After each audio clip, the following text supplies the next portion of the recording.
dear. If it's worse, it's a sign it's nearly over. So cheer up, Captain, and buy a flower, little girl. I'm sorry, miss, I haven't any change. Come on, and do buy a flower, poor girl, Captain. I can change half a crown. Take this for tuppence. I really haven't any change. Oh, wait a minute. Here's 3 halfpence. If any use to you. Thank you, sir. You be careful. Give him a flower for it. There's a bloke down here behind taking down every blessed word you're saying. I ain't done nothing wrong by speaking to the gentleman. I'm a right to sell flowers if I keep off the curb. I'm a respectable girl. Tell me, I never spoke to him except to ask him to buy a flower. Don't start honoring. Who's hurting you? Nobody's going to touch you. What's the little fussing? Steady on, easy now. Shut your row. What's wrong with ya? What's the row? What she did? Jack's taking it out. Crazy. Who, him? Yes, him over there for taking money off the gentleman. Oh, sir. Don't let him charge me. You don't know what this means to me. Don't take away my livelihood and drive me into the streets for speaking to a gentleman. There. Who's hurting you, you silly girl? What do you take me for? Oh, it's all right. He's a gentleman. Look at his shoes. Oh. She thought you was a copper's knock, sir. What's a copper's knock? It's a copper's knock, as one might say. What else would you call it? A sort of informer? I'll take me Bible oath. I'm not saying a word. Quiet down, will you? Do I look like a policeman? What would you take down me words for? How do I know you put them down right? You just show me what you've written about me. What's that? That ain't proper rotten. I can't read what you read. Wrote. And I can. Cheer up, Captain, and buy a flower off a poor girl. It's because I called him Captain. Oh, sir. I meant no harm. Don't lay a charge against me for a word like that. Charge? I make no charge. Really, sir, if you are a detective, you need not begin protecting me from a woman until I ask you. Anybody could see that this young woman meant no harm. Of course they could. What business is it of yours? You mind your own affairs. He wants the promotion, he does, taking on people's words. Girl never said a word to him. And what time has she did? Yes, I should say. Nice thing a girl can't shelter from the rain without being insulted. He ain't a tap. He's a blooming busybody, that's what he is, I tell you. And how are all your people down at Selsey? Who told you my people came from Selsey? Never you mind. They did. And how do you come to be up so far east? You were born in Listen Grove. Oh, well, honest there in me leaving Listen Grove. It wasn't fit for a pig to live in, and I had to pay 4 and 6 a week. Live where you like, but stop that noise. Come, young woman. He can't do anything to you. You have a right to live wherever you please. Hey, mister, what about me then? I'm a good girl, I am. Do you know where I come from? Hoxton. Blimey, you know everything you do. Ain't no call to meddle with me, eh? That's right, he ain't. Don't you stand it from him. See here, what call you to know about people that never offered to meddle with you? Where's your warrant? Yes, sir. Where's your warrant? Where's it, mister? Let him say what he likes. I have no truck with him. You take us for dirt under your feet, do you? Can't be caught talking to a gentleman. Yeah, tell him where he come from if you want to go fortune telling. Cheltenham, Harrow, Cambridge, and India. Quite right. Good heavens! He's a genius! Talk him proper. Hear him tell the top where he come from. May I ask, sir, do you do this for a living at a music hall? I've thought about it. Perhaps I shall someday. Oh, at last. The rain has let up. Off we go! He's no gentleman, he ain't. To interfere with a poor gal. What on earth can Freddie be doing? I shall get pneumonia if I stay in this draft any longer! Earl's Court. Will you please keep your impertinent remarks to yourself? Did I say that out loud? I didn't mean to. I beg your pardon. Your mother's absent, unmistakably. How very curious. I was brought up in large Lady Parking near Epsom. I know. Excuse me. You said you wanted a cab, did you? Don't dare speak to me! Keep that malarkey to yourself! Oh, please, please, Clara. We should be so grateful to you, sir, if you found us a cab. Oh, thank you. There, I knowed he was a plainclothes copper. police whistle, that's a sporting whistle. There's a cat stuffing up ahead. Come along, Clara. Thank you, sir. Oh, really? Must we run, Mother? It's so undignified. Then talk to it. Oh, crikey! He's no rot to take away me character. Me character's the same to me as any like is. I don't know whether you've noticed or not, but the rain stopped about 2 minutes ago. So it has. Why didn't you say something before? Cost losing time standing around listening to your silliness. I bet I know where you come from. You come from Enwell. Hanwell. Oh, thank you, teacher. So long. Frightening people like that. How will he lock in himself? How do you do it, if I may ask? Simply phonetics, the science of speech. That's my profession, also my hobby. Happy is a man who can make a living by his hobby. Perhaps you can spot an Irishman or a Yorkshireman by his brogue. I can place any man within 6 miles, within 2 miles of London, sometimes within 2 streets. Ought to be ashamed of himself. But is there a living in that? Oh, yes, quite a fat one. You see, this is an age of upstarts. Men begin in Kentish Town with £80 a year and end in Park Lane with 100,000. They want to drop Kentish Town, but they give themselves away every time they open their mouths. I can teach them. Let him mind his own business and leave a whole gang. Woman, cease this detestable boo-hooing this instant, or else seek shelter elsewhere. I've a right to be here if I like, same as you. A person who utters such disgusting and disrespectful sounds such as you has no right to be anywhere. Remember, you are a human being with the divine gift of articulate speech. Your native language is that of Milton and Shakespeare and the Bible. Don't sit there crooning like a bad-tempered pigeon. Ow! What a noise. Ow. Oh, you! Where is a policeman when you need one? This girl ought to be arrested for the cold-blooded murder of the English tongue. How dare he! She deserves a summons for dropping H's everywhere. Cackling like a chicken in a barn. Gone! Gone. I ask you, sir, what kind of word is that? Do you see this creature with her curbstone English? The kind of English that will keep her in the gutter till the end of her days? Well, in 3 months, I could pass her off as a duchess at the ambassador's ball. I could even get her a spot as a lady's maid or shop assistant, which requires better English. Here, what's that, you say? That's the sort of thing I do for commercial millionaires. And, on the profits of it, I do genuine scientific research in phonetics. Oh, you don't believe that, Captain. Anything's possible, miss. I myself am a student of the Indian dialects. Really? Do you know Colonel Pickering, author of the spoken Sanskrit? I am Colonel Pickering. Who are you? I'm Henry Higgins, author of Higgins' Universal Alphabet. I came from India to meet you. I was going to India to meet you! Higgins! Pickering! Where are you staying? Dr. Carlton. No, you're not. You're staying at 27A Wimple Street. Come, come. Let's have a jar for some supper. The Indian dialects have always fascinated me. Hiya, Flown. Short one for me lodging. Liar!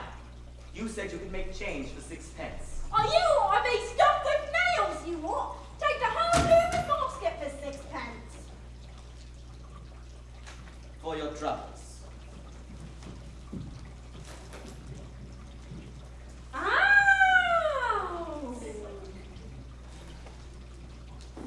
Wow!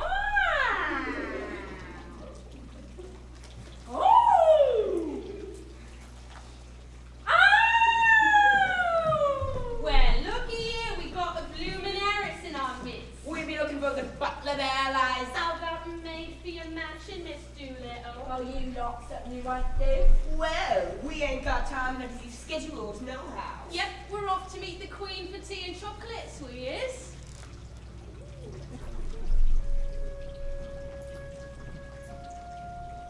In 3 months, I could pass that girl off as a duchess at an ambassador's ball.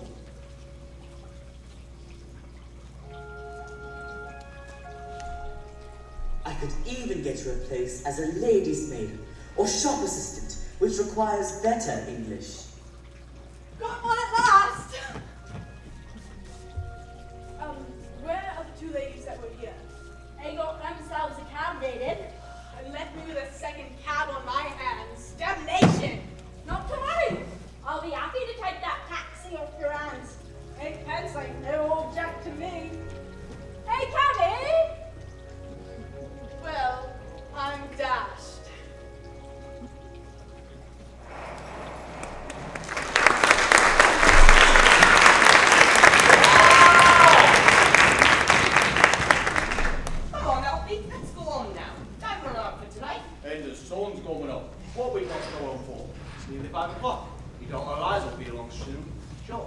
with have a pound for a father that loves her. That's enough.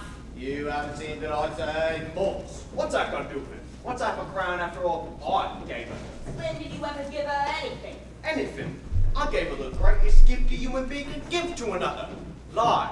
I introduced her to this here planet I did, with all of its wonders and marvels. A sun what shines, a moon what glows, a street to walk on a fine spring morning, and a whole bloody city to roam round, selling of blooming flowers. I gave her all that, I did. And then I disappeared and leave her on her own to enjoy. Now, that ain't worth a few shillings now and again. Well, I don't know what.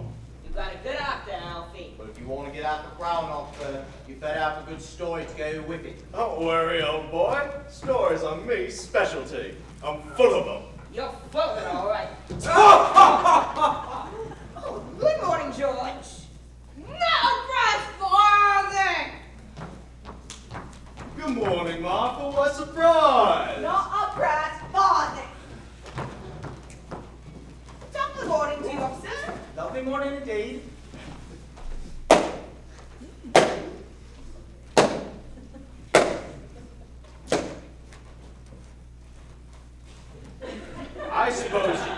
I suppose you fellas is right.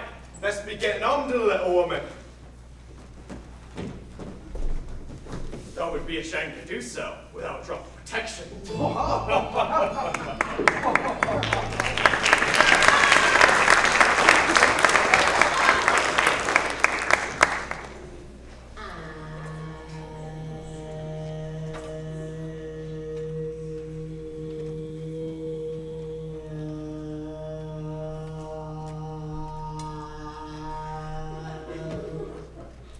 Now, how many vowel sounds do you think you heard all together? I believe I counted 24. Wrong. By 100. Goodness! 130 to be precise. Now, listen to this next one. Must I? I'm quite on up for this morning. This one I've charted out here, so it'll be easy. Professor Higgins is a young woman to you. Professor Higgins. Professor Higgins! What is it, Mrs. Pierce? There's a young woman to see you, sir. A young woman. What does she want? Well, sir, she says you'll be glad to see her when you know what she's come about. She's quite a common girl, sir. It's not our place to judge. Very common indeed. Indeed. I would have sent her away, only because perhaps you wanted her to talk into your machine. I hope I've not done wrong. But really, she's such unusual people sometimes. Most unusual. That's all right, Mrs. Pierce. Has she an interesting accent? Just dreadful. But who are we to judge? Truly dreadful, sir. Really, I don't know how you could take an interest in it. Let's have her up. Send her up, Mrs. Pierce. My gracious. Very well, sir. It's for you to say. Why, this is quite a bit of luck. You'll get to see how I make my records. First, we'll start her talking, and I'll take her down in Bell's visible speech. Then, in broad Romic. Then we'll set her talking on the phonograph, so you can turn her on with a written transcript for you, whenever you like. This is the young woman, sir. Good morning, my good man. My arm around with you. No! No. Why, this is the young girl I jotted down last night. She'll be of no use. I've got all the records on the disengrove lingo I need, and I won't waste another cylinder on it. Be off with you. Don't you be so saucy. You ain't had what I come for yet. You saw I'm coming in a taxi. To tell him I'm coming in a taxi? Nonsense, girl! What do you think a gentleman like Mr. Higgins cares what you came? Well, he ain't above giving lessons. Not him. I heard him say so. Right, come here to ask for any compliment, and if me money's not good enough, I can go elsewhere. Good enough for what? Good enough for you. Now you know, don't ya? I come to have lessons I did, and to pay for them too, make no mistake. Well, what do you expect me to say to that? If you was a gentleman, you might ask me to sit down. Don't I tell you I'm bringing your business? Pickering, should we ask this baggage to sit down, or should we throw her out the window? No! I won't be called baggage when I offered to pay on getting like you. What is it you want, miss? I'll be in line in the flower shop still selling at the corner of Tottenham Court Road. But they won't take me lest I can talk more on till. He said he could teach me. Well, here I am that you pay him, not asking any favour, and he treats me as if I was dead. Foolish girl! How do you think you could afford to pay Mr. Higgins? 'Cause I know what lessons cost and I'm ready to pay. How much? Now you're talking. I thought you'd come off it when you saw a chance of getting back a bit of what you chucked at me last night. Sit down. Sit down, girl. Do as you're told. And what is your name, miss? Eliza Doolittle. Miss Doolittle, won't you please sit down? Oh. Don't mind if I do. Now, Miss Doolittle, how much do you propose to pay me for these lessons? Oh, I know what's right. A mighty friend of mine gets French lessons for 18 pence an hour from a real French gentleman. Wow. You wouldn't have the nerve to ask me the same for teaching me my own language as you would for French, so I won't pay more than a shilling. Take it or leave it. You know, Pippin, if we consider a shilling not as a simple shilling, but as a percentage of this girl's income, why, that works out to be fully equivalent to 60 or 70 pounds from a millionaire. By George, it's enormous. It's the biggest offer I've ever had. £60? What are you talking about? I never offered you £60, where? Hold your tongue. I got £60! Don't be a silly girl. Sit down. Nobody's going to touch your money. Sit down. Here, What's this for? to wipe your eyes, to wipe any part of your face that feels moist. Remember, that is your handkerchief, and this is your sleeve.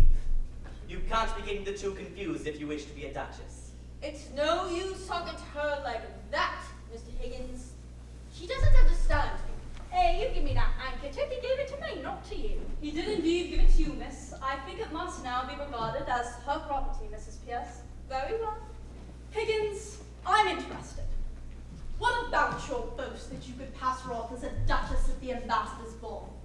I'll say you're the greatest teacher alive if you make that good. I'll bet you all the expenses of the experiment that you can't do it. I'll even pay for the lessons. Oh, you are real good. Thank you, Captain. It's almost irresistible. She's so deliciously low, so horribly dirty. Hey, I ain't dirty. I washed me face and hands for her. Come on, did. I'll take that bet. I shall make a duchess out of this draggle-tailed gutter snipe. Hey. Yes, in 6 months, in 3 if she has a good ear and a quick tongue, I shall take her anywhere and pass her off as anything. We'll start today. Now, this instant, Mrs. Pierce, take her away and clean her. The maid will see there's a good fire in the kitchen. Yes, sir. But, sir. Take all her clothes and burn them. Ring up the corner dress shop and buy us some new ones.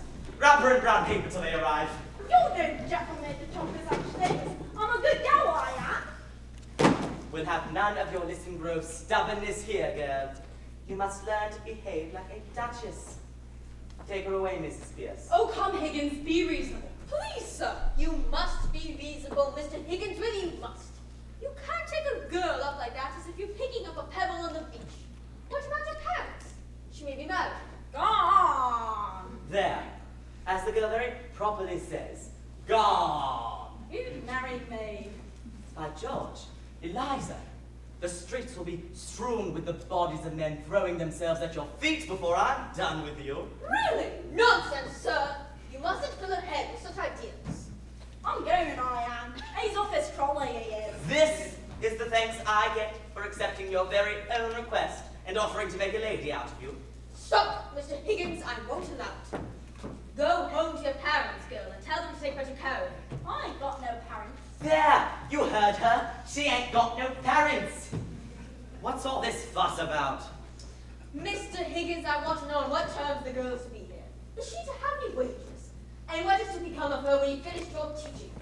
You must look ahead a little. What is to become of her if we leave her in the gutter? Tell me that, Mrs. Pierce. That is her business, not yours, Mr. Higgins. Fine, then.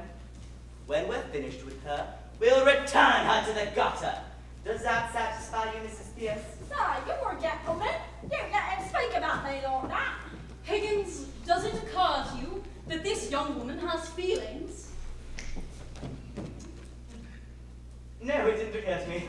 You don't have no feeling like in you. You ought to be ashamed of yourself. I'm doing I am. Have some chocolates, Eliza.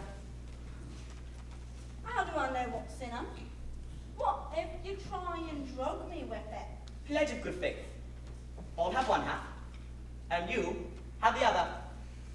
You shall have boxes of them, barrels of them. You can live off them if you like. I wasn't debating that only I'm too naughty like to take it out of my mouth. You can have it all, Eliza.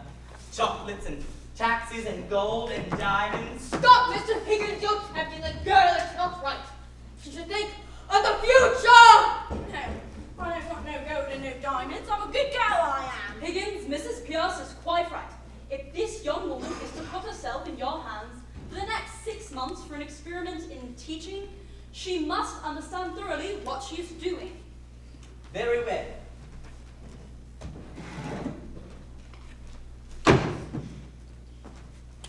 Eliza, you are to stay here for the next 6 months, learning to speak beautifully like a lady in a shop. You'll be given a proper bedroom, lots to eat, and money to buy chocolates and rides and taxis with. At the end of 6 months, you will attend the ambassador's ball in a carriage, beautifully dressed. If the ambassador finds out that you are not a lady, you will be publicly exposed and proclaimed a flower girl and a fraud. If he does not find out, you will be given a gift of 7 6/10 to start a new life with as a lady in a shop. But if you refuse this offer, you will be a most wicked and ungrateful girl, and angels will weep for you. Does that satisfy you, Piggery? Could I put it any more plainly and clearly, Mrs. Pierce? Very well. Bundle her off to the bath. I'll take your offer, but I won't stay a moment longer here if I don't like it. I never asked to go to any ambassador's ball. I never asked for anything besides lessons. I'm a good girl, I am. Probably, miss. Will that be all right, Mrs. Pierce? I would just like to have a word with you by name, Mr. Higgins. Certainly. Mr. Higgins, will you please be very particular what you say before the girl? Of course. I'm always particular with what I say. No, sir. You're not at all particular when you've mislaid anything, or when you get a little patient. Now, it doesn't matter before me. I'm used to it. But you really must not swear before the girl. What? Me? Swear? I detest the habit. What the devil do you mean? That's what I mean, sir. You swear a great deal too much. With all your damning and blasting and what the devil, why the devil who? Really? Mrs. Pierce, this language from your lips. Of course. Will that be all? Thank you, sir. That's all. You know, Pickering, that woman has the most extraordinary ideas about me. Here I am, a shy, modest sort of man. Yet she'll have you believe that I'm some sort of arbitrary, bossing, overbearing kind of person. I really can't account for it. Higgins, if I'm to be involved in this business, I shall feel responsible for that young woman. I hope it is to be understood that no advantage is to be taken of her position. Who? That young woman? Sacred, I assure you. Come now, Higgins, it's no trifling matter. I need to know, are you a man of good character where women are concerned? I trust you've no designs on the woman. I have no designs on that woman, nor any other woman. Whenever I have become involved with a woman, she has demanded things of me, and I have resented things about her. I'm a stubborn man and quite set in my ways. I enjoy living a serenity life, and I am content and determined to do exactly as I like and live exactly as I please. Does that answer your question? Well, I suppose it does, yes. Mr. Higgins, 2 things. There's another letter from that American millionaire, Ezra T. Wallington. He's still looking for a lecturer for a small reform league. Throw it in the rubbish bin. If it's your personal address he's written to, sir. You should at least answer it. Leave it on my desk. I'll see if I can get to it. And the other thing? Speaking of the rubbish bin, the trouble's beginning already. There's a dustbin downstairs, sir. Alfred Doolittle. He wishes to speak with you, sir. Says you have his daughter here? I say, that was quick time of it. Send the blackguard in. Very well, sir. He may not be a blackguard, Higgins. Nonsense. Of course he's a blackguard. Whether he is or not, I'm afraid we shall have some trouble with him. Well, we're sure to get something interesting out of him. About his daughter? No, about his dialect. Oh. Mr. Doolittle, sir. Professor Higgins. Here, good morning. Sit down. Morning, Governor. I come about a very serious matter, Governor. Brought up Hounslow, Mother Welsh, I should assume. What do you want, Doolittle? I want me daughter. That's what I want. See? Of course you do. She's your daughter, isn't she? I'm glad to see you have some spark of family feeling left. She's upstairs. Take her away at once. What? You don't suppose I'm going to keep your daughter from you, No. do you? Now, listen here, Governor. Is this reasonable? To take advantage of a man like this? She's my daughter, after all. You have her. Now, where do I come in? Your daughter, sir, came to my house and asked me to teach her how to speak properly so she could get a spot in a shop. This gentleman and my housekeeper have been here this whole time. How dare you come here and attempt to blackmail me? No, Governor. Yes, this is likely a plan to extort money. I shall telephone for the police this instant. Have I asked for a brass farthing? I'll leave it to this gentleman here. Have I said a word about money? What else did you come for then? Well, what would a man come for? Be human, Governor. Did you put her up to this? So help me, Governor, I never did. I take me Bible oath. I haven't seen the girl these 2 months past. Then how did you know she was here? Oh, I'll tell you, Governor. You won't let me get a word in. I'm waiting to tell you. I'm wanting to tell you. I'm willing to tell you. Pickering, this man has a certain natural gift of rhetoric. Observe the rhythm.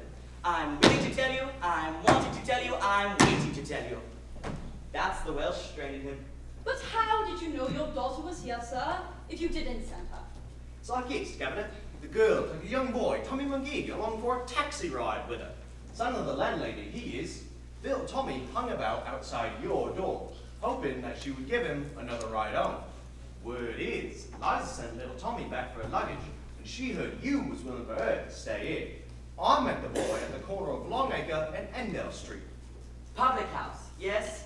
Yes, Governor, why shouldn't I? Not yet midday, is it? Yes, Governor, I suppose.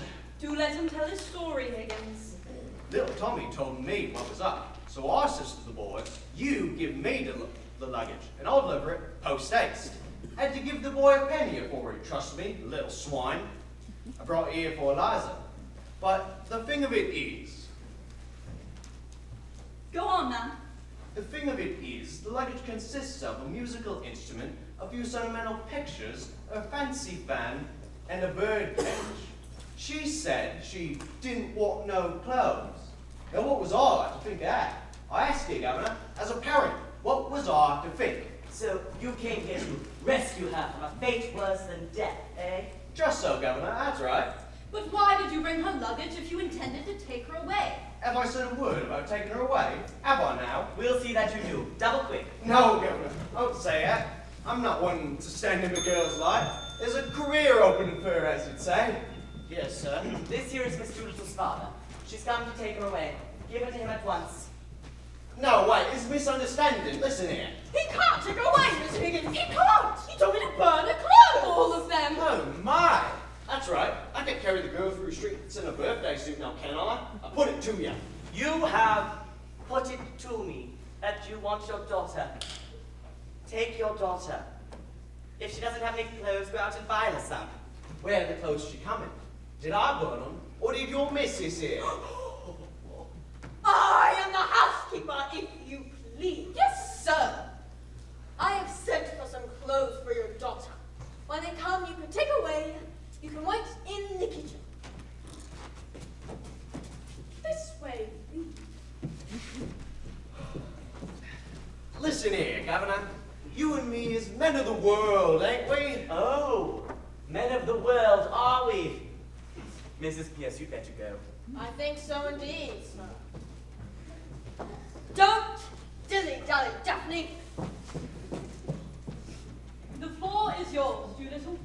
I thank you, Governor. Truth is, I've lived a rather unlucky life so far. And I figure me daughter Eliza stumbling into your little arrangement here is her lucky day. And why shouldn't some of that luck shine my way too? I'm thinking to the tune of £5, maybe? I think you ought to know, Doolittle, that Mr. Higgins' intentions are entirely honourable. Of course they are, Governor. If I thought they weren't, I'd ask 50. Have you no morals, man? Can't afford them, Governor. Neither could you if you was as poor as me. I figure me daughter Eliza has about this. Why not me too? Pickering, I'm conflicted. There can be no question that, as a matter of morals, to give this man so much as a brass farthing would be a positive crime. Yet, for some reason, I feel there to be some sort of justice in his claims. That's right, Governor. A father's art, as it were. Really, it seems hardly right. No, Governor, I don't say that. I don't look at that way. What am I ask you? What am I? I'm one of the undeserving poor. That's what I am.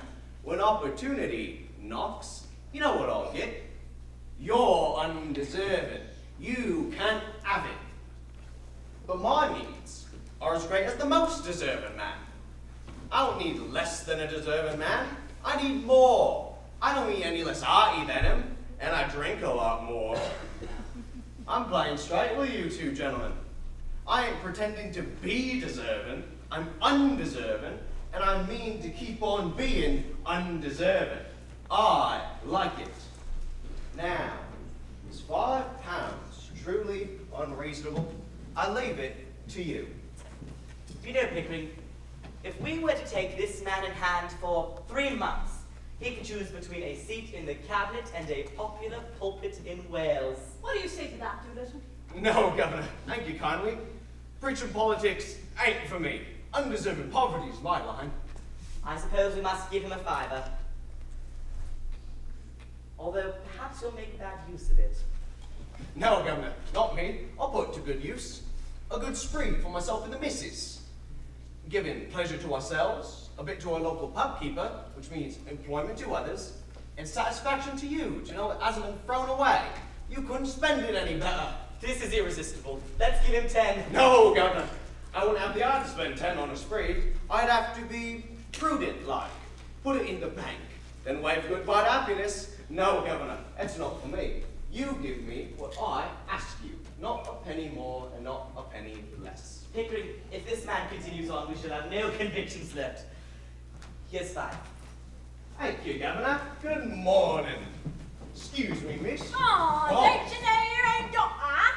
Blimey, it's Eliza. By Jove! I never thought she'd clean up as good looking as this. She's a credit to me, ain't she? I'll tell ya, it's easy to clean up here. Oh, and cold water just as much as you like there is. Warm woolly towels there is. Soft brushes to scrub yourself in a big bowl of soap smelling like primroses. No wonder that fine ladies are so clean. Wash is a treat for 'em. Cheers to you, Eliza. Now, I bet I can tell what brought you here, eh? You come in here, chap, for some money to get drunk on, I suppose. What else would I want money for? Put into the play at church. Come on. And on that fine note, I'll be on my way. So long, gentlemen. I'll find my own way out, chappie. That man is a philosophical genius. Mrs. Pierce, write back to that Mr. Ezra D. Wallington. Tell him that if he still wants a lecturer for his Moral Reform League, to reach out to Alfred P. Doolittle. Tell him that he's one of the most original moralists in England. Yes, sir. The new clothes have come for the lady to try on. Oh, don't rush up back like that, girl. It's not good manners. Ooh, I got trouble for you, Daphne. You'll stay right here, Eliza. We have taken on a stiff job. Pickering, we have a lot of work to do. Higgins, we do. We'll start with your vowels, Eliza. I know me vowels. I knew me vowels before I come, I did. If you know them, say them. I, E, I, No. A-E-I-O-U. That's what I said. I-E-I-O-U. There, Miss Doolittle. I know it's going to be difficult, but try to understand. Come on, Pickering. As a military man yourself, you must know. Drilling is what she needs. Now, be off with you, or else she'll be turning to you for sympathy. Very well, but have a little patience with her, please. Of course. Eliza, say A. I.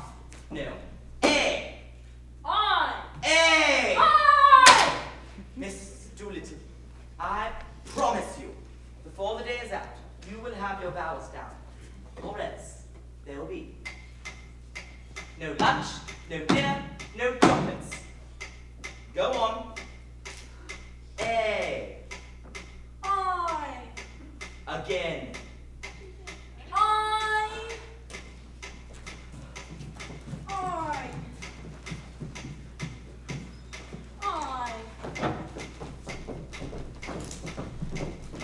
So you can't go and work in the girl like this? From sun up to sundown. Make it the same alphabet over and over again. Even doing meals. To exhaust yourself. When will it stop? When she does it properly, of course. Read it again, Eliza. The rhyme in spine stays mainly in the plot. No. The rain in Spain stays mainly in the plain. Didn't I say that? No, you didn't say that. You didn't even say that. Eliza, every night before you go to bed, where you used to say your prayers, I would like you to say, the rain in Spain stays mainly in the plain 50 times. You'll get much further with the Lord if you learn not to offend his ears. Do it again. The rhyme in spine stays mainly in the plot. Poor Professor Higgins. It's at it all day long. On through midnight, every night. Working his fingers to the bone. Will she ever get it right? Will he ever rest? When will it end? Now we're going to work on your H's, Eliza. Pickering, this is going to be ghastly. Relax, Higgins. She's going to have to work on it. You can't expect her to get it right the very first time. Now, Eliza, do you see that flame? Every time you pronounce your H correctly, that flame will waver. Every time you drop your H, the flame will remain stationary. You'll see it much better in the mirror. In time, your ear will learn to hear the difference. Now, observe. In Hertford, Hereford, and Hampshire, hurricanes hardly ever happen. Now you try. In Oxford, Hereford, and Hampshire, hurricanes hardly ever happen. No. Should I do it over? Please don't. Let's start from the very beginning. Repeat after me. Ha, ha, ha, ha. Ha, ha, ha, ha. Keep going. Ha, ha, ha. Pickering, does the same ring true in India? Do people drop a letter where there should be one, like the letter H? Or like how the Slavic have a tendency to do it with their G's? They'll say linger instead of linger, then they'll turn right round and say singer instead of singer. Lovely. I wish you would give this all up. The poor professor He doesn't leave his study. doesn't sleep, doesn't touch a crumb.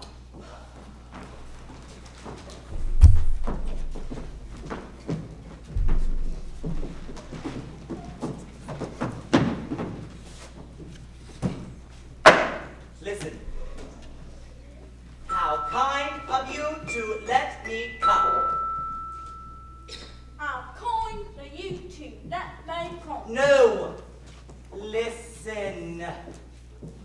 How kind of you to let me come. How kind for you to let me come. No, kind. Kind. Like cup. Say cup of tea. Cup of tea. No, a cup of tea. Cup of tea. Have you tried those strawberry tarts? They're delicious. Again.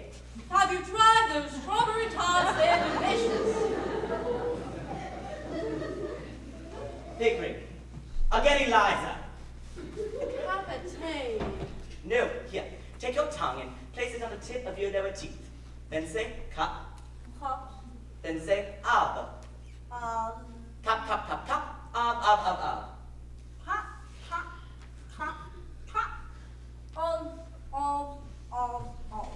By Jove, Higgins, that was a glorious scene. Now, why don't you finish that last strawberry tart? Oh, I couldn't have another. Really, it seems a shame to waste it. I know someone who loves strawberry tarts. Ooh. Thank you, sir. Oh.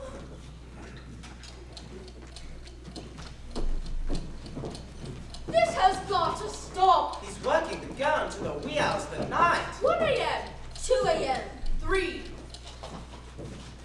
4, 5, 6 miles. Now, Eliza, I want you to read this poem and pronounce every word as if you had no marbles in your mouth whatsoever. With blackest moss, the flower pot were thickly crusted, one and all. I want to hear each syllable clear as a bell.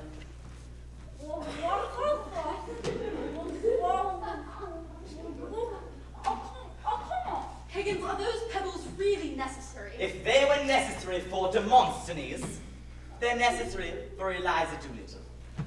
Do it again, Eliza. I can't hear a word you're saying.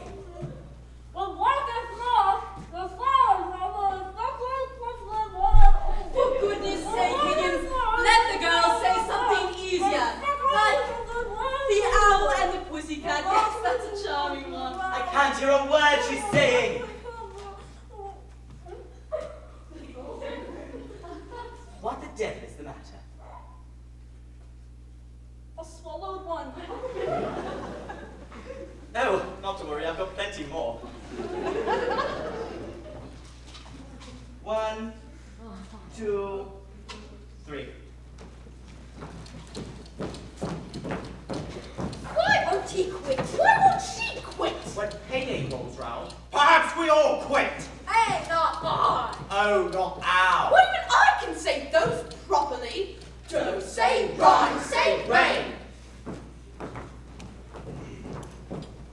The rain in Spain stays mainly in the plain. I can't. I'm so tired. I'm so tired. For goodness sake, Higgins, it's 4 in the morning. Do be reasonable. I'm always reasonable. Eliza, if I can go on with a blistering headache, so can you. I've got a headache too. Here. I know your headaches. I know you're tired.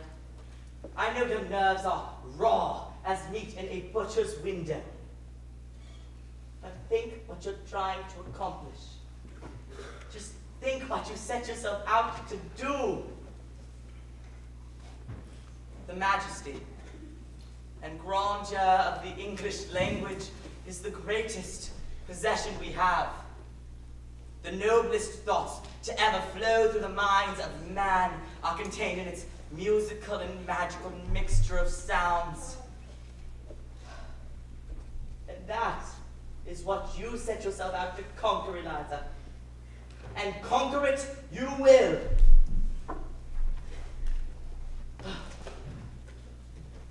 Now,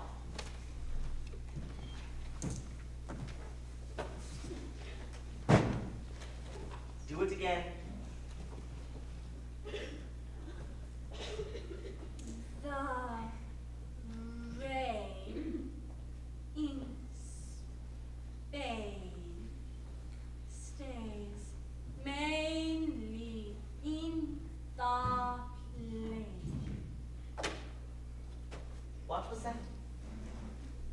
The rain in Spain stays mainly in the plain. What? Again. The rain in Spain stays mainly in the plain. I think she's got it. I think she's got it. The rain in Spain stays mainly in the plain. By George, he's got it! Now, once again, where does it rain? On the plain, on the plain. And where's that soggy plain?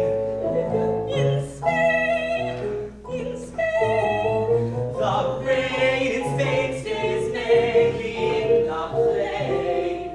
Bravo! The rain in Spain stays mainly in the plain. In Hertford, Hereford, and Hampshire, Hurricanes hardly happen. How kind of you to let me come. now once again, Where does it rain?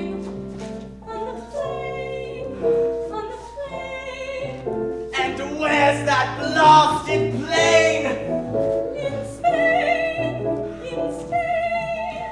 The rain in Spain stays mainly in the plain.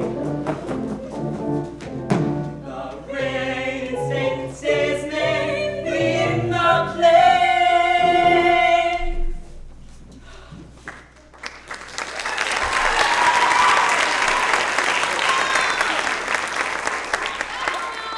I think she's coming along quite nicely. The time has come to try her out. Mr. Higgins, is everything all right? I was awakened by a dreadful pounding. Do you know what might have been? Pounding. I don't think I heard any pounding. Did you, Vickery? No. Mrs. Pierce, if this continues on, you should go to see a doctor. Let's test her out in public and see how she fares. Brilliant idea. Where should we go? My mother's having a tea party tomorrow. Let's take her there. You'll consult your mother first, of course. Of course. On second thought, perhaps we should make it a surprise. Yes. Come. Let's go off to bed. First thing tomorrow morning, we'll get you a new dress. Get on with your studies, Eliza.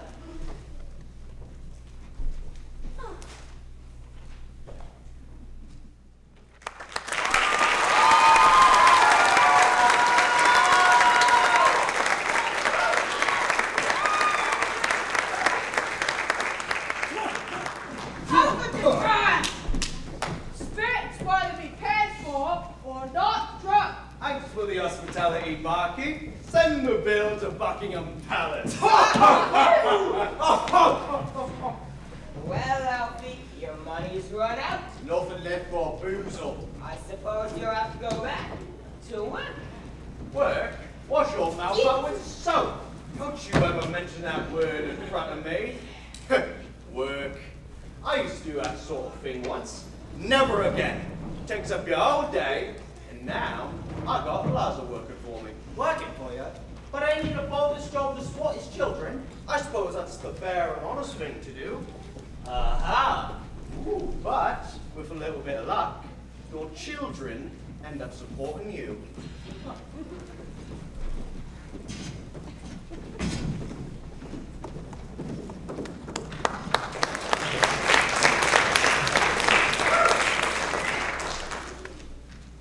Mother!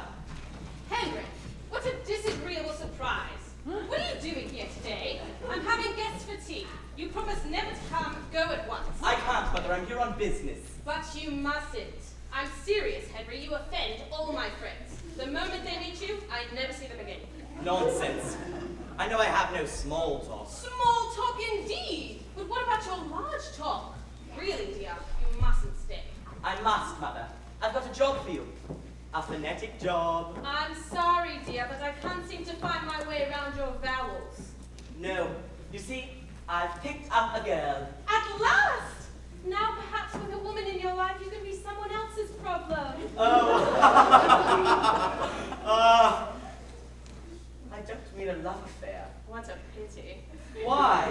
Well, it would do you good to settle down one of these days. I'll never settle down, Mother.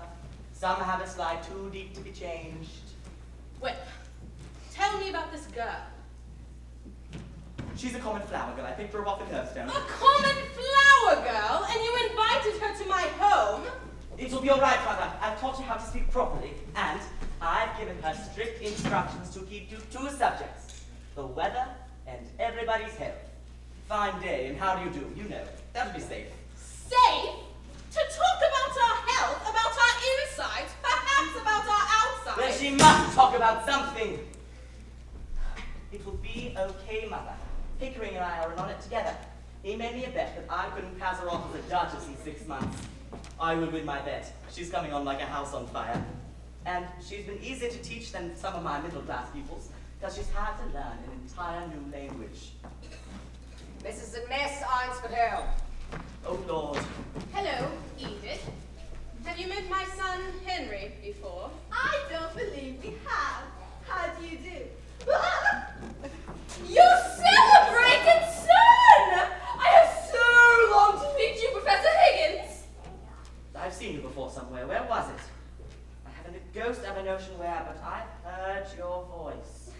Really? Yes. Like nails on a chalkboard, excuse me.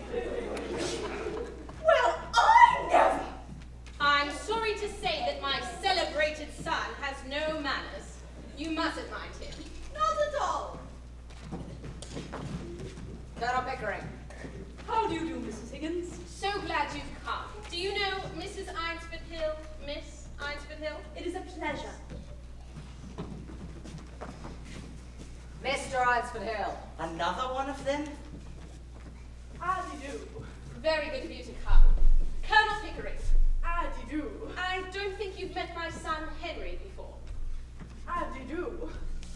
I'll take my oath. I've seen you before somewhere. Where was it? I don't think so. Never you mind. Here she comes. Be off with you. Miss Doolittle. Here she is, Mother. Hello, Mrs. Higgins. How kind of you to let me come. Delighted, my dear. You're just in time for tea. How do you do, Miss Doolittle? Colonel Pickering, is it not? I feel sure we have met before, Miss Doolittle. Your eyes seem familiar to me. How do you do? My daughter Clara. How do you do? Yes, there is something familiar about you. I fancy we've met before. I've certainly not yet had the pleasure. My son, Freddie. How do you do? How do you do? It's smashing to meet you. Will it rain, do you think?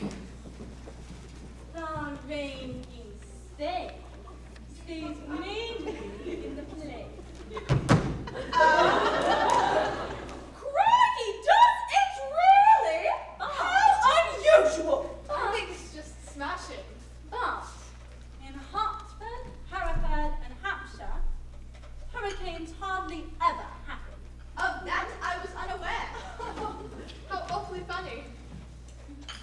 What is funny about that, young man? I bet I got it right. Cracking good news. I'm hanging on to your every word, Miss Doolittle. I hope it won't turn chilly today. I do hope we won't have any unseasonable cold spells. They bring on so much influenza.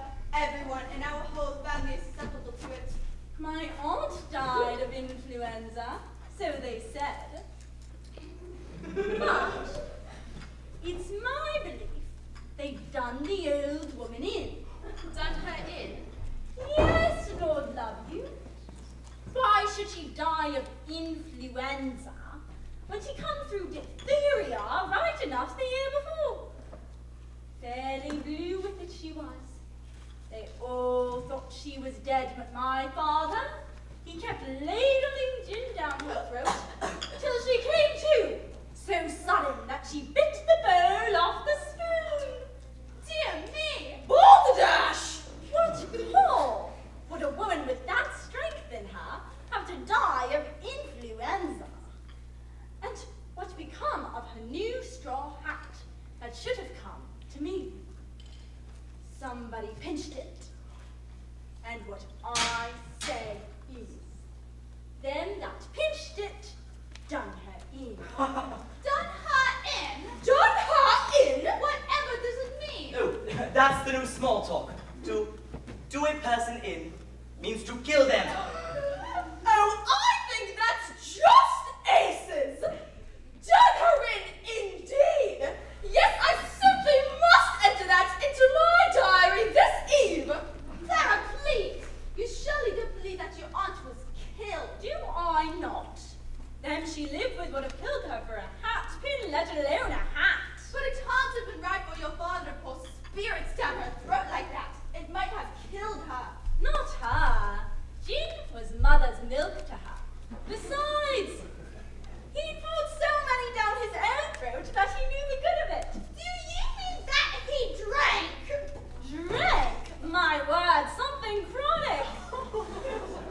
can't get used to the new small talk. Easy now, Mama. Keep a stiff upper lip. It's a must to use the new small talk nowadays, or else people would think we never go anywhere or do anything. I'm afraid you're so old-fashioned. I dare say I am very old-fashioned, but I do hope you won't begin using that expression, Clara. Done her in. Well, after that, I think it's time for us to go. Oh, yes, we have 3 other teas to go to. Goodbye, Mrs. Higgins. Goodbye, Colonel Pickering. Professor Higgins. Make sure you try out that new small talk at your 3 other teas. I will! Such nonsense! All this early Victorian prude! It's no use. I shall never be able to bring myself to use that phrase. It's not compulsory, you know. You'll get on quite well without it. Thank you. Goodbye. It was aces meeting Miss Doolittle. I think she's just ducky. Toodaloo. Well, Mother, what do you think? Is Eliza presentable? You silly boy. Of course she's not presentable. She's a triumph of your art and of her dressmakers. But if you think for a moment that she doesn't give herself away in every sentence she utters, you must be perfectly cracked about her. But don't you think something might be done? I mean, something to eliminate the hopeless element from her conversation? Not as long as she's in Henry's hands. Do you mean to say that my conversational skills aren't proper? No, dear. Your style of conversation would be quite proper, say on a canal barge, but not proper for a lady at a tea party. I suppose you could use a bit more fine-tuning. Oh, Henry, if you can't see how impossible this whole project is, then you should have your head examined. I urge you to give it all up and not put the poor girl through any more. Give it up? This is the hardest job I've ever undertaken. Pickering and I have been at it from morning till night. She regularly fills up our lives, doesn't she, Pick? Yes, she does. I never stop thinking about Eliza and her confounded vowels and consonants. I'm worn out thinking about her and watching her lips and her teeth and her tongue. Yes, day and night, Henry is teaching Eliza. Talking to Eliza. Studying Eliza. Dressing Eliza. What? You two certainly are a pretty pair of babies playing with your live doll. Playing? This is the hardest job I've ever tackled. Make no mistake of that, Mother. You have no idea how frightfully interesting it is to take a human being and turn her into quite a different human being by creating a new speech for her. It's simply... Quiet! Sorry. When Pickering starts rambling on, no one can get a word in edgeways. You talk about this experiment and the girl as if it's an obsession. I ask you, what is to happen when the experiment is over?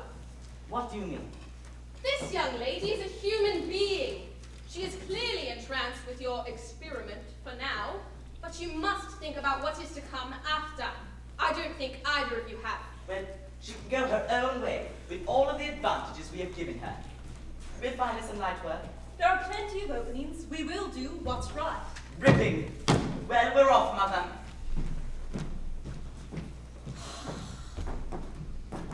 My son has no more sense than God gave a goose. Ugh, those two are in for a surprise. I only hope I'm not around to witness it.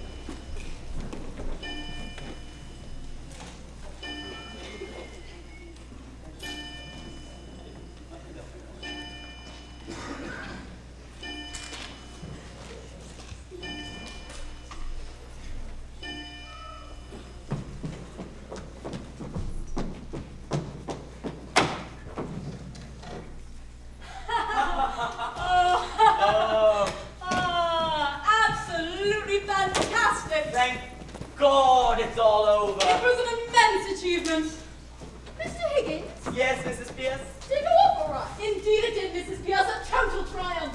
By golly. Congratulations, sir. Higgins, you were superb, absolutely superb. My goodness, so we don't. No, Not even a little. Not during the whole evening. perhaps for the first 3 minutes. Then I saw that we were going to win hands down. A lot of tomfoolery. A tremendous achievement. I salute you. Those silly people didn't know their own silly business. Higgins, you said you could do it, and you did it. I never thought it possible. You should get a medal. Or perhaps be made a knight, sir. Oh, yes, the Honourable Sir, Professor Higgins. That's got a nice ring to it. What a thrill! Now, just a minute. Let's give credit where it's due. A lot of glory goes to you, Pickering. No, there's no doubt about it. You did it. Oh. How splendid. Congratulations, sir. Congratulations. I was simply terrified. I must have aged a year. You should have heard the exclamations of intrigue. Everybody wanted to know who this lovely lady was. You'd think they'd never seen a lady before. But when the ambassador sent word he'd like to meet this mystery lady, The ambassador! ooh, Higgins had an offer on for him to dance with her. Ooh. Yes, that was a good part. You danced with the ambassador? Mr. Higgins, was Mr. Snithersfield your former student there? Yes, he was there all right. And up to his old tricks. Who's that? A former linguistic student of the professor's. Oh, no. What a pickle. That laggard uses the science of speech to swindle and blackmail his ways into fine society. He made it his mission to find out who Miss Doolittle was. Oh, bother. Oh, no. What a pickle. Every time we turned around, there he was! Never leaving us alone, that little pest. Then I realized it was foolish not to let him have his chance. So Higgins offered him a dance with her. Oh, my. You did it. Oh, miss. Yes, he swirled her around the floor trying to strip away her mask with questions and quizzes and queries. And when the dance was done, would you believe? He proclaimed, Miss Doolittle is a fraud. Oh, no. He said her English is too good. Too good. That clearly indicates that she is foreign. Why? He said she has clearly studied the dialectician and linguist to rid herself of her native accent to perfection. Then he went on to declare, I can say with 100% certainty, she was born Yes. Hungarian! My word. Hungarian. What a triumph. And not only that, but of royal blood. He said, she is a princess. Royalty is absolutely written on her face. A royal Hungarian princess! Oh, congratulations, Professor Higgins. You did it. What a glorious victory. Hip hip. Hooray. Miraculous. Well done. Indeed. Spectacular. It's been a long night. I think it's time to turn in. Yes, good night, sirs. Sleep well. You most certainly deserve it. Indeed. Good night. Good night. A princess. How spectacular. That silly Smithersfield didn't know his own silly business. But it's over and done with. I can go to bed at last without dreading tomorrow. It's been a superb occasion, a triumph for you, Higgins. Congratulations. I bid you good night.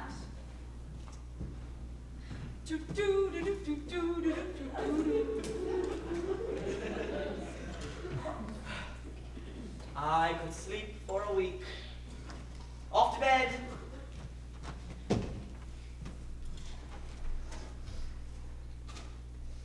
I knew I forgot something. Where the devil are my slippers?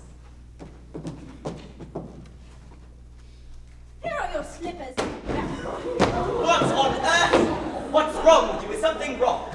No, nothing's wrong. With you, I've won your bet for you, haven't I? That's it. I don't matter, I suppose. I won it. Why'd you throw those slippers at me? Perhaps to get through to your thick head. You don't consider me worthy of congratulations. You don't consider me worthy of simple appreciation. You don't consider me. What are you going on about? You don't think of me as having played a part in this at all. All the hours I put up with your incessant ranting about my vowels and my manners. I am nothing to you, not so much as them slippers. Those slippers. Those slippers. I didn't think it made any difference now. Perhaps you're tired from the strain of the day. Yes, I suppose it was natural to feel anxious about meeting the ambassador, but that's all over now. There's nothing more to worry about. Nothing more for you to worry about. Go to bed, say your prayers, and sleep it off. I heard your prayers. Thank God it's all over. Well, don't you thank God it's all over? Now that your experiment with me is done, what am I to do? Oh, that's what you're worried about. Don't fret. What about your old idea of a flower shop? Pickering could set you up in one. He's got lots of money. He'll have to pay for all those togs you've been wearing, along with the hire of that jewellery. Come, you'll feel much better in the morning. I must clear off to bed. I'm madly sleepy. Before you go, I'd like to know, do my clothes belong to me or to Colonel Pickering? What the devil use would they be to Pickering? He might want them for the next girl you pick up to experiment on. Is that what you think? All I want to know is whether anything belongs to me. My own clothes were burnt. But why does it matter? Why start bothering about that in the middle of the night? I want to know what I might take away with me. Take away? Take away with you? Well, I didn't think you'd be leaving. I certainly can't stay here. There could never be any feelings between the likes of you and the likes of me. So, would you please tell me what belongs to me and what doesn't? You may take the whole damn house full if you like. Except for those jewels, they're hired. Very well.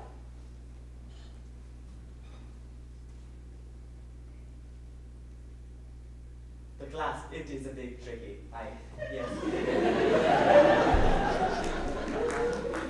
Would you please lock those away and keep them safe? If these belong to me instead of to the jeweler, I'd toss them in the fireplace. This ring isn't the jeweler's. It's the one you bought me in Brighton. I don't want it now. Good. I wouldn't want anything to be harmed. Harmed! It is you who have harmed me! You have caused me to lose my temper. A thing which has hardly ever happened to me before. I prefer to say nothing more tonight. I'm going to bed. You have wounded me to the heart.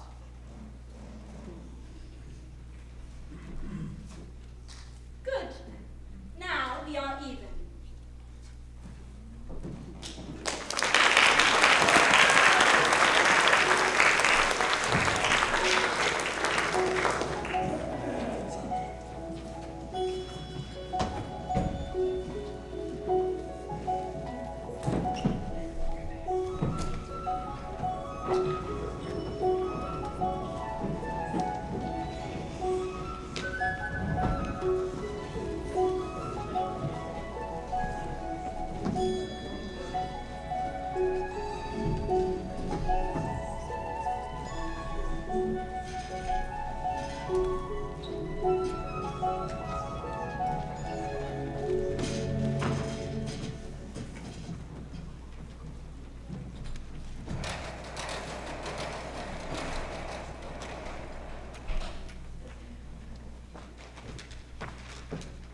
Mr. Henryman's downstairs with Colonel Pickering. Well, show them up. They're using the telephone. Telephoning the police, I think. What? Mr. Henry's in a state, ma'am. I thought I'd better tell you. If you had told me that my son was not in a state, it would have been more surprising. Tell them to come up when they finish with the police. I suppose he's lost something. Yes, ma'am. And go inside and tell Miss Doolittle that Henry and the Colonel are here. Ask her not to come down till I send for her. Yes, Look, ma'am. Mother, here's a confounded thing. Hello, dear. Yes, dear, good morning. What is it? bolted. You must have offended her. Offended her? What nonsense. She made off in the middle of the night. Her bed wasn't slept in, and she came in a cab at 7 this morning for her things. That fool Mrs. Pierce let her off with them without a word to me about it. What am I to do? Do without, I'm afraid, Henry. Eliza has a perfect right to leave if she so chooses. What did you think was going to happen once your experiment had concluded? I suppose I didn't give it much thought. I warned you to do so. Thanks, Mother. That's not very helpful right now. I'm so used to her being there. I've grown accustomed to having her around. There's Eliza, working on her vowels. There's Eliza, practicing her walk. There's Eliza, swallowing a marble. There's Eliza. But now there's no Eliza! I warned you this would happen! I recall no such warning. That is because you so often fail to listen, my son.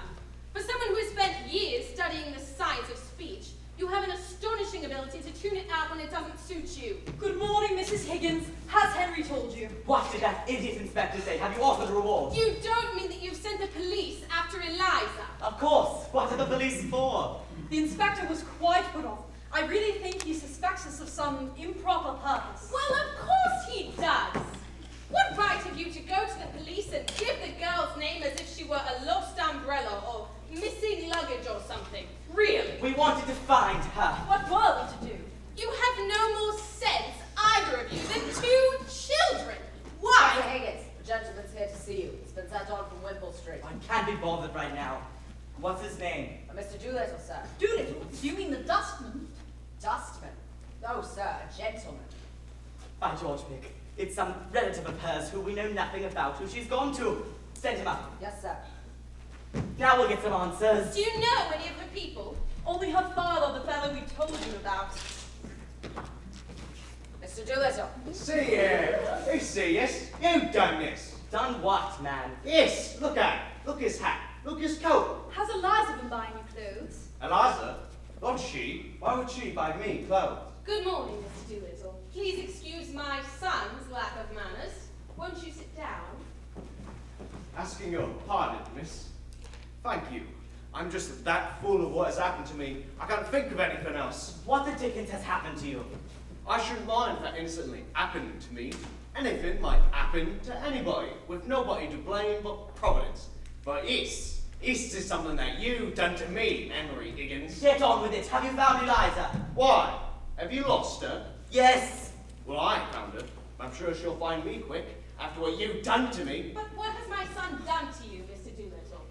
Destroyed me, ruined me happiness, tied me up, and delivered me into the hands of middle-class morality. You're raving. I gave you £5 some months ago, and I haven't seen you since. Raven, eh? Tell me this. Did you, or did you not, write a letter to an old American toff who has given out $5 million to start up moral reform leagues all over the world? Wait, Ezra D. Wallington, didn't he die? Yes, he's dead, and I'm done for. You wrote that the most original moralist at present in England is Alfred Doolittle, a common dustman. Yes. After your visit, I remember making some silly joke of the kind. You may call it a silly joke, but put the lid on me right proper, especially when the old bloke died and left me £4,000 a year in his will, on condition that I lecture for his moral reform leagues as often as they ask me to. The devil he did. What a lark. It ain't the lecturing I mind. I'll lecture him blue in the face, I will. It's the making a gentleman of me that I oppose to. Who asked him to make a gentleman of me? I was happy.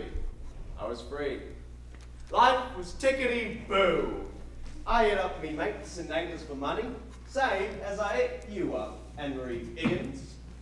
Now, it's me everyone's hitting up for money. A year ago, I had a relative in the world, but 2 or 3 who wouldn't even speak to me. Now, I'm 50, and not a decent week's wages among the lot of them. I have to start living for others, and not for myself. That's middle-class morality for ya. But, my dear Mr. Doolittle, you need not suffer all this if you are really in earnest. No one can force you to accept this bequest. You can repudiate it. Isn't that so, Colonel Pickering? I believe so. That's the tragedy of it, ma'am. It's easy to say, chuck it, but I haven't the nerve. What is there for me if I chuck it? Nothing but the workhouse what I got coming to me. So now, I'm expected to provide for everyone. You said Eliza's missing. Well, I'll bet she's heard about me newfound fortune. It's probably lollygagging at me door for an handout. I bet be on me way. On second thought, suppose I could give her the slip, make haste for the pub instead. Thanks for nothing, Henry Higgins. Thanks for nothing. Well, Pickering, we're no closer now to finding Eliza. Doolittle was no help at all. How am I supposed to get on without her? I've come to rely on her for so many things. She's there from when the day begins to when the day ends. Without her, I'm at a complete loss. You speak of her as if she's a housekeeper or a secretary, simply there to do your bidding. We'll find her, Higgins, we'll find her. If you really want to know where Eliza is, she's in the house. She's here? Why didn't you say that earlier, Mother? Then I shall jolly go fetch her downstairs. You will do no such thing. Henry, sit down. No, Sit down, dear, and listen to me. Very well.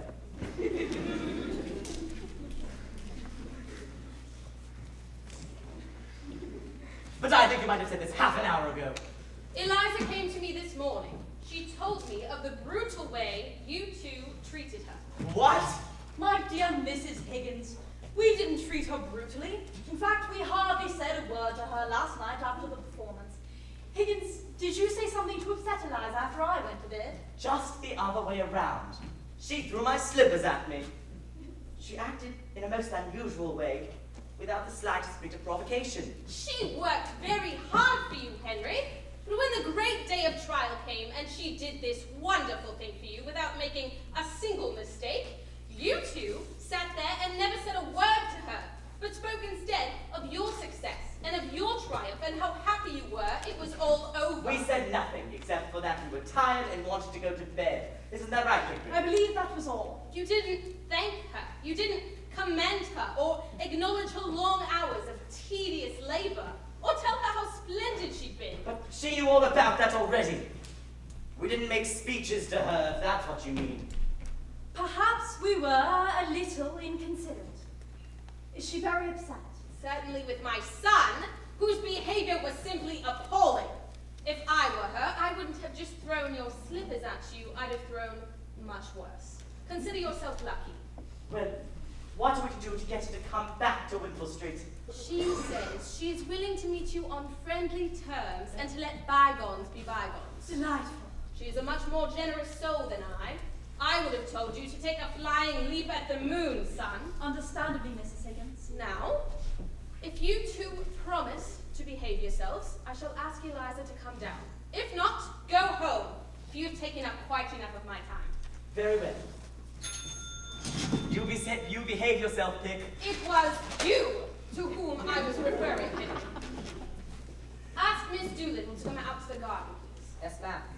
Now, gentlemen, if you can offer me the assurance that you shall behave with more than a modicum of common decency, I shall leave you on your own to speak with Eliza. Do I have your word? Of course, Mother. We're not animals.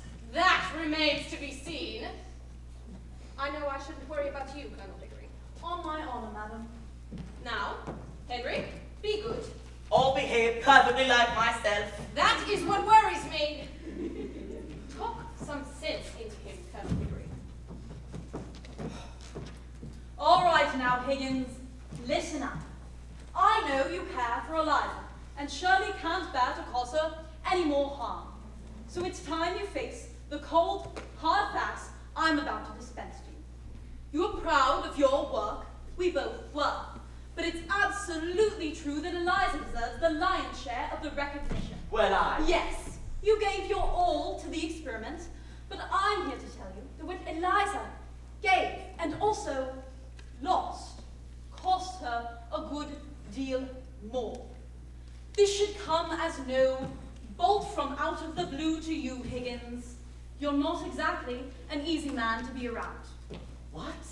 Well, I find amusement in your cantankerous nature and salty manner, and I don't begrudge the fact that you're set in your ways. You, my friend, are a true curmudgeon. But in case you haven't noticed it yet, Eliza, the woman you helped her to become, is a lady. She is deserving of our respect and consideration. I suppose you're right. I know you're right. You're right. You're right. All right. I'm glad to hear you say it. It's true. The fault was all mine. Now I can't help but feel like everything might be just fine if you come back to Wimpole Street.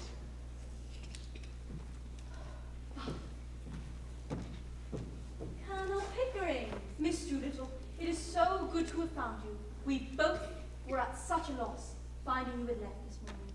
Colonel Pickering, I have a question to ask you. Yes. Will you drop me altogether now that the experiment is over? No, of course not, my dear. I think of you as a dear, dear friend and always shall. I'm so happy to hear that. I owe so much to you that I should be most unhappy should you forget about me. It is too kind of you to say, Miss Doolittle. And it's not because you paid for my dresses, though I know, of course, you are most generous to everyone with money. But it was from you that I learnt proper manners. You see, it was so very difficult for me to learn manners with the example of Professor Higgins always before me. I was brought up to be just like him. I too was unable to control myself and used bad language at the slightest provocation. I should never have known that ladies and gentlemen didn't behave that way if you hadn't been there. When? It's only his way, you know. He doesn't mean it. I didn't mean it either when I was a flower girl. It was only my way. No doubt. Still, he taught you how to speak, and I couldn't have done that. Of course, that is his profession. But do you know what began my real education? What? You're calling me Miss Doolittle on that day when I first came to Wimpole Street. That was the beginning of self-respect for me. And there were 100 other things you never noticed, because they came naturally to you. Things like standing up and taking off your hat and opening doors. Oh, that was nothing. That showed you thought and felt about me as if I was something other than a scullery maid or a crushed cabbage leaf. Though of course, I know you would have behaved just the same to a scullery maid had she been let in the drawing room. It made such a difference to me. You see, really and truly, besides the things that anyone can pick up on, how to dress and the proper way of speaking, the difference between a lady and a flower girl is not how she behaves, but how she's treated. And you always treated me as a lady. You are very nice, Miss Doolittle. I should like you to call me Eliza now, if you would, my dear friend. Yes, of course, Eliza. And, I should like Professor Higgins to call me Miss Doolittle. Eliza, you'll return to Wimpole Street. You'll forgive Higgins, yes? I'm not sure that's something I can manage. Well, I'll give you two some privacy.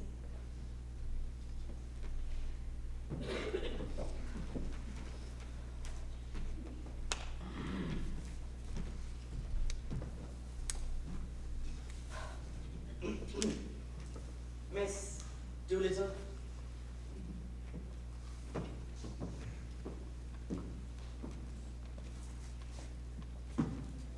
You complain that I've treated you rudely. But I ask you, have you ever seen me treat anyone else better? Sure, perhaps Colonel Pickering treats a flower girl like a duchess. But I treat a duchess like a flower girl. I see. So it's the same for everyone. That's the excuse. I have no excuse. I suppose I've never been any good at human relationships. It wouldn't be fair to say that I wasn't grateful for all the things you taught me. I am grateful, but you weren't fair to me. I worked very hard to learn to speak properly, and all I got from you was mockery and... I know. Please let me finish. I know I was just a flower girl when I first came to you, and that your kind and my kind have our differences. But you taught me to be polite, to behave like a lady, but you didn't treat me the way a man is supposed to treat a lady, and that is what hurts. You said you used to be just like me. And I think that's why I've grown so fond of you. We really are similar. More similar than we are different. Except for the fact that you have changed. You have gone through a transformation. A miraculous one. And I must credit you entirely for that, Miss Doolittle. You may call me Eliza. Eliza, when you left Wimple Street, I felt like a part of me had disappeared, and confounded, I bloody well hated it. Yes, I've always treated everyone the same. But perhaps that's not the right or fair way to go about one's existence. You have gone through a transformation, and now it's my turn. Only, I'm afraid I'm going to be in need of some assistance. I see. So, if you think it's not too late for this old dog to learn a new trick or two. All three. All three. Come back to Wimple Street and teach me. Are you sure you want my help with this transformation? It won't be easy. Believe me, I know. And I do. Well, if that's what you set yourself out to conquer it, you will.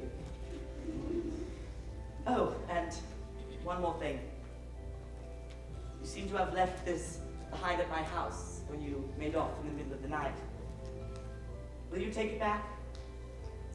I will.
think she's got it.